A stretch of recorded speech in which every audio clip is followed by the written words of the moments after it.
Tuhan. Dia putra Tuhan. Apa peranan Yesus dari mulai awal kehidupannya?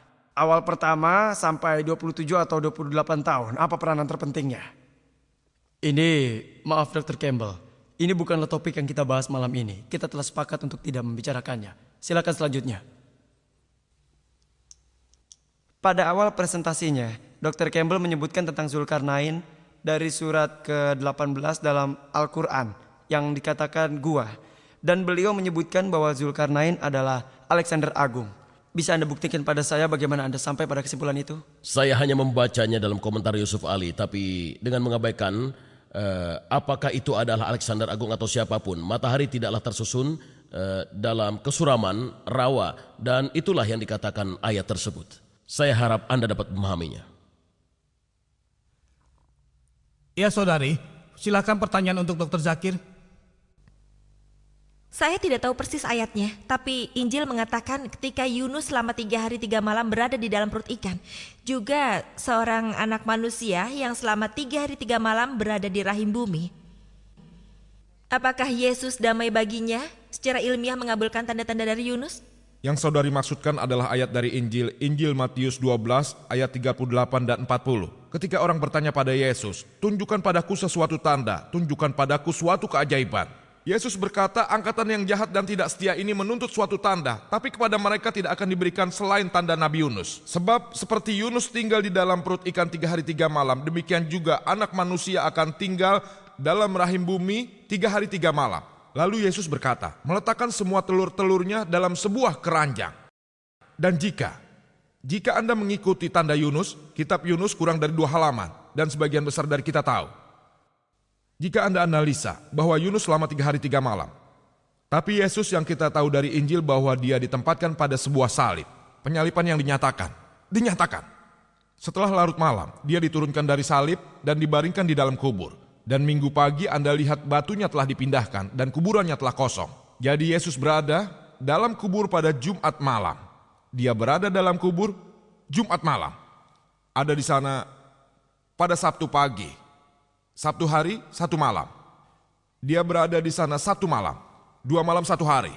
Sekali lagi saya jelaskan 2 malam 1 hari dan bukan 3 hari 3 malam. Tapi 2 malam 1 hari. Bukan 3 hari 3 malam. Dr. Campbell memberikan jawaban dalam bukunya. Sebagian dari 1 hari dapat dihitung sebagai 1 hari. Jika pasien datang pada saya, siapa yang sakit pada Sabtu malam, pada Minggu pagi, jika saya tanya sudah berapa lama sakit, dia akan berkata 3 hari. Saya setuju dengan Anda dengan pendekatan secara indeks. Anda mengatakan sebagian dari 1 hari dapat dikatakan 1 hari. Jadi Sabtu malam merupakan sebagian dari 1 hari. Minggu sebagian dari 1 hari. 1 hari penuh. 1 hari penuh tidak masalah. Jika pasien berkata 3 hari, saya tidak keberatan. Tapi tidak ada pasien yang mengatakan 3 hari 3 malam. Alhamdulillah, saya sudah bertemu dengan berbagai macam pasien.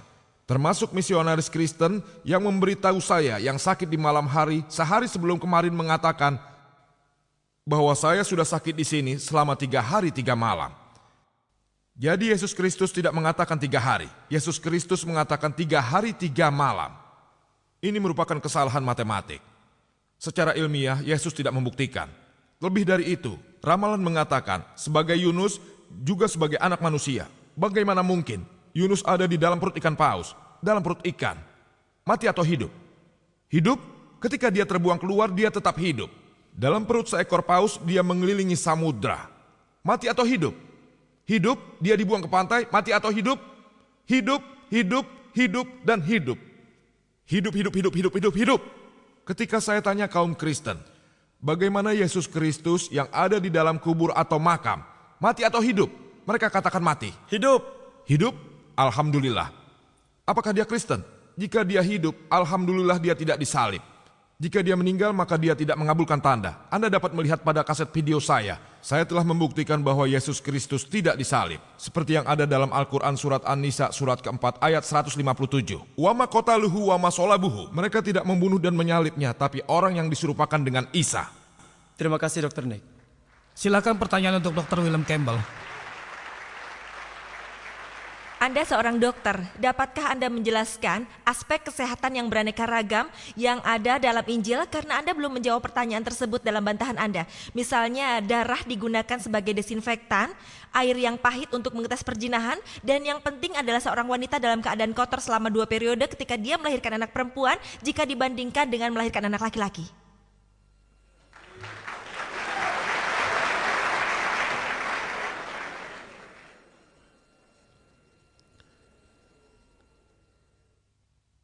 Terima kasih atas pertanyaannya dan saya akan mencoba menjawabnya. Tetapi Dr. Naik tetap teguh pada pertanyaan yang seharusnya ditujukan kepada kaum Kristen. Dikatakan bahwa pada hari berikutnya ketika dikatakan bahwa itu adalah satu, setelah persiapan itu, ketua pendeta dan para praeses berkumpul bersama dengan pilot dan berkatalah mereka, "Tuan, kami ingat bahwa dia masih hidup, dia telah mengatakannya. Setelah 3 hari aku akan bangkit kembali, oleh karena itu berilah air pada batu nisan agar kokoh sampai 3 hari. Maka mereka menggunakan kata-kata tersebut yang dapat ditukar. Sejauh saya memperhatikan masalah ini setelah hari ketiga, sama dengan yang terjadi dengan Yesus di dalam makam. Hal lain yaitu kebangkitannya, ada satu hal lain. Ketika Yesus ditangkap, yaitu pada saat Kamis malam, Mohon tenang, jangan seperti ini. Mohon sabar. Kamis setelah ketika dia ditangkap, dia berkata, "Waktuku telah tiba." Lalu kemudian saya menghitung bahwa ada 3 hari 3 malam. Dan sekarang Anda bertanya pada saya tentang di mana letak pernyataan ini dalam Injil. Saya percaya bahwa Injil ditulis oleh Tuhan. Dan saya sangat percaya bahwa semua ini sudah dijelaskan oleh Tuhan yang ada di dalam kitab Injil.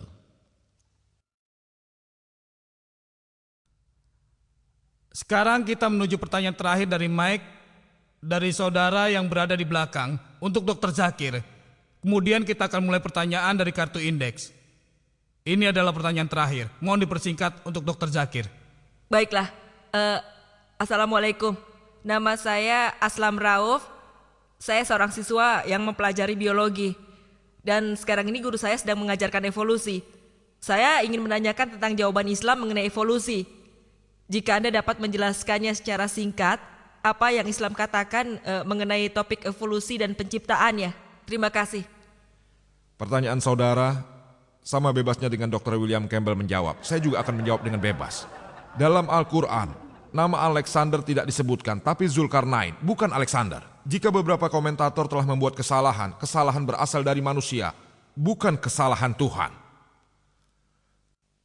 Mengenai Injil yang mengatakan dunia dalam Yesaya adalah bundar, tidak masalah. Dikatakan lingkaran, bukan bulat. Dalam suatu tempat Injil mengatakan datar, tempat lain mengatakan lingkaran. Jika Anda setuju, bentuknya seperti disk. Apakah bentuk seperti ini bumi? Lingkaran dan datar. Ini bukan bentuk bumi. Mengenai biologi dalam Al-Quran dan evolusi, 2 pertanyaan yang saudara ajukan, apa boleh saya menjawab keduanya atau tidak? Satu saja. Pertama atau kedua, biologi atau evolusi? Mungkin evolusi lebih baik. Anda yang memilih atau dia yang memilih? Karena dia telah menanyakan tentang evolusi. 2 pertanyaan, biologi dulu baru evolusi. Boleh beri saya waktu 10 menit? Hanya 5 menit, terserah Anda. Baiklah, saya setuju dengan ketua diskusi. Saya akan menjawab tentang evolusi. Jawaban pastinya Anda dapat lihat dalam video saya Al-Quran dan Ilmu Pengetahuan Modern. Menyinggung evolusi, Anda mulai dari teori Darwin. Darwin pergi berlayar dengan HMH Beagle menuju ke suatu pulau yang diberi nama Kalatropis, dan dia melihat patukan burung pada suatu lubang. Berdasarkan pengamatan bahwa paruh burung menjadi panjang dan pendek, dia kemukakan tentang seleksi alam. Tapi dia menulis surat pada temannya Thomas Thomson pada abad ke-19.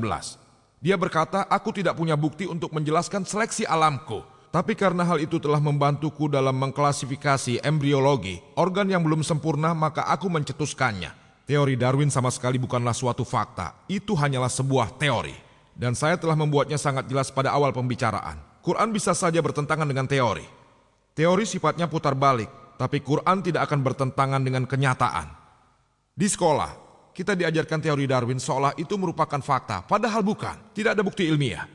Ada mata rantai yang hilang. Oleh karena itu, bila seseorang harus mencemooh kawannya, koleganya, dia akan mengatakan, jika kamu hidup pada era Darwin, teori Darwin akan telah dibuktikan kebenarannya. Suatu sindiran, dia seperti kerah.